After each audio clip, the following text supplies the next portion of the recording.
жұртқа шарықтаған даңқымыз, қуат берген, жігер берген халқымыз. Бейбітшілік жолында қару алған қолына Қазақстан сарбаздарымыз. Сенім артқан бізге қала ауылдар, сенім артқан үлкен кіші бауырлар, сенім артқан біздерге өз бақытын іздеген айдай сұлу әсем арулар.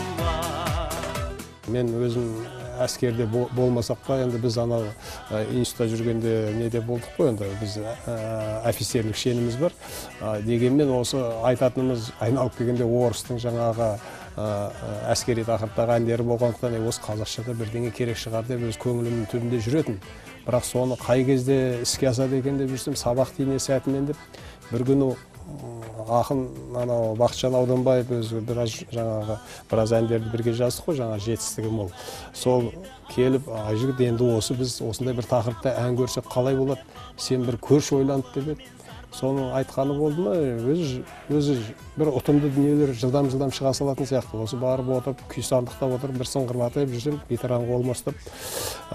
Әуен келді да Бақытжанды шақырып ем, ол жылдам келе қалып, естітті, ойпырмай мына керемет болған екен, мен сөз жазып келем деді да, сөзін жазып келіп еді. Оның артынша жаңағы әншісі де келіп, оны анау Мұнарлан тобының жігіттері іліп алып кетіп, сол лезде сол 1 февраль мен сол апрельдің арасында болған дүние бұл. Сол кезде шықты да, біздің, мен ұмытпасам, майдың 5-інде ме, 4-інде ме біздің тұңғыш хабарымыз шықты. Тұңғыш хабар шығып, сол жерде соның бет-пердесі осы әнмен ашылып еді. Сол жерде керемет небір әндер орындалды, бірақ сол әндердің ішінде бағы жанып, бұл ән сол проекттің жобаның ішіндегі үздік ән болып марапатталған, енді менің есімде. Бұл ән ұсыныспен шықты ма, шықпады ма білмеймін. Ең алдымен Шымкент туралы әніңізді тыңдайық. Бақыт бердің шым қалам, шаттық бердің шым қалам, достық бердің мызғымас, дауылдарда шыңдалған. Шымкент, арайлы арман, жайна Шымкент, шырайлы қалам. Шымкент, арайлы арман, жайна Шымкент, шырайлы қалам. Мен енді бұл Шымкентті айналып өтіп кетсем, бұл менің сазгерлігімнен не құны бар деген сияқты бір ой келеді да. Сондықтан бұл жерге де мен енді бір өзімнің осы қалаға деген сүйіспеншілігімді, өзімнің бір ризашылық, бір соған деген бір көз қарасымды ән арқылы жеткізсем деген ойымда ол түбегейлі болды. Сол не керек, соның қарсаңында бір байқау болатын болып қалды да, сол тағы маған анау түрткі болды. Түрткі болып қамшылады да, сол Бақытжан Ауданбаевпен екеуміз отырып бір әнді енді өзімнің бір жаңа көз қарасымда, өзімнің ішкі дүнием арқылы осы қалаға деген сүйіспеншілігімді жазып, оны тағы да жаңа Мұнарлан тобы орындап шыққан болатын. Бірақ бұл ән енді алғашқы байқауда сәтсіздікке ұшырады. Сәтсіздік дейтін сол кездегі жаңағы не дейді, анау адамгершілігіне, пендешілігі басымдау қазылар алқаларының назарына ілінбей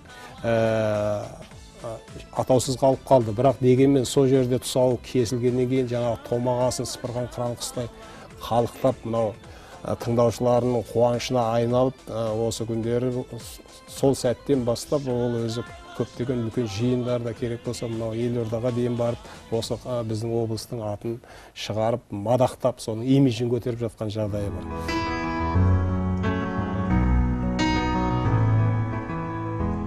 Осы Айжігіттің патриоттық әндеріне байланысты республикада өткен, сонда жүлдегер болып келді. Бұл Айжігітіміз енді бұлай айтсақ өз инженер, бір жағынан сазгер.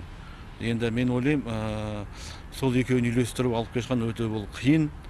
Бізде бар, мысалға, мен ойлаймын, что мына осы мамандықпен, сазгерлік мамандықпен бір консерватория оқып, кәсіби деңгейде осындай жүректен шығатын әндер болса, онда тегі жаңағы Айжігітіміз, қазақ эстрададан бірақ шығушы еді жаңағы.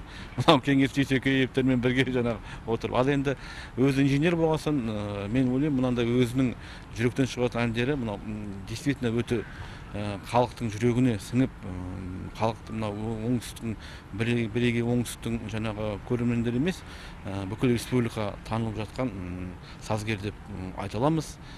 Неге десеңіздер, осы бүкіл жаңағы өтіп жатқан іс-шаралар республикалық деңгейде, облыстық деңгейде, халықаралық деңгейде өтіп жатқан іс-шараларымыздың бәрінде жаңағы өзінің орны атсалысып жүлдегер атанып келе жатыр.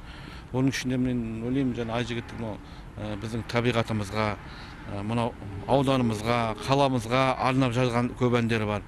Соның ішінде мына Шымкент қаласына әлде де есімде, мынау біздің қазір Мұнарлан тобына осы Айжігіттің мына Шымкентім әні өте себеп болды деп ойлаймын. Бір жағынан осы бірінші орынды алып, мына Шымкент шаһарында мына Шәмші Қалдаяқовтың жанындағы озеро біздің баяғы ашылған кезде сол ән орындалған. Өте керемет. Сол Мұнарлан тобы орындап, осы ән ары қарай шалқылап кетті де. Соны өзім ойлаймын, мынау Айжігіттің осындай әндермен біз әлде де Айжігіттің қандай бір өнерін алсақ, әлде де біз сағынышта жүреміз. Қандай бір ән шығады екен деп те.